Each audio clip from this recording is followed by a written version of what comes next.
খাওয়াই দিবেন আমার পক্ষে সবাই নিজের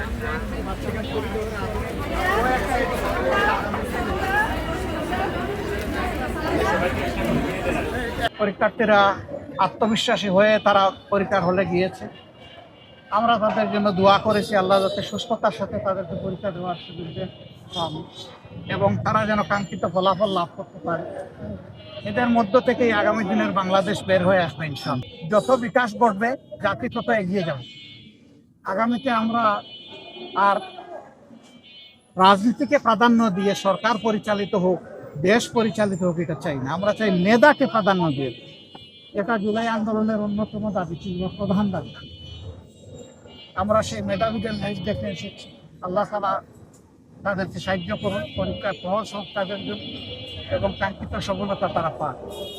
আর নিজেদের সন্তানদের জন্য যারা কষ্ট করে মায়েরা, বাবারা, গার্জিয়ানরা তারা সর্বক্ষণ তাদেরকে সাহায্য দিচ্ছেন, তাদের প্রতি আমাদের ভালোবাসা থাকলো, শ্রদ্ধা থাকলো, দোয়া থাকলো। আমার জন্য দোয়া, আপনাদের জন্য। সারা বাংলাদেশের চিত্র একরকম নয়, তবে সামান্য কোনো জায়গায় এটা ঘটুক এটা আমরা কামনা করি। ওখানে যাবে তারা জ্ঞানের চর্চার জন্য, ওখানে যাবে কেন তারা রক্ত ঝরানোর। এই রক্ত যারই জোরক সে তো আমারই সন্তান। আমি দেখতে চাই না যে ও কোন দলের।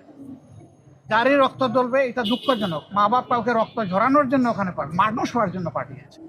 তো সেই মানুষ হওয়ার আঙ্গিনায় ও মানুষের কাজ কেউ করুক এটা আমরা নিন্দা জানাই, আমরা এটা চাই না। এই ব্যাপারে আমরা ভোকাল থাকবো, এই ব্যাপারে আমাদের যা করার আমরা করব। গ্লিটারের টুইন লেমন ও অ্যান্টিব্যাকটেরিয়াল ফর্মুলা বাসনকে চকচকে জীবাণুমুক্ত করে আমাদের দেয় গ্লিটার গ্যারান্টি।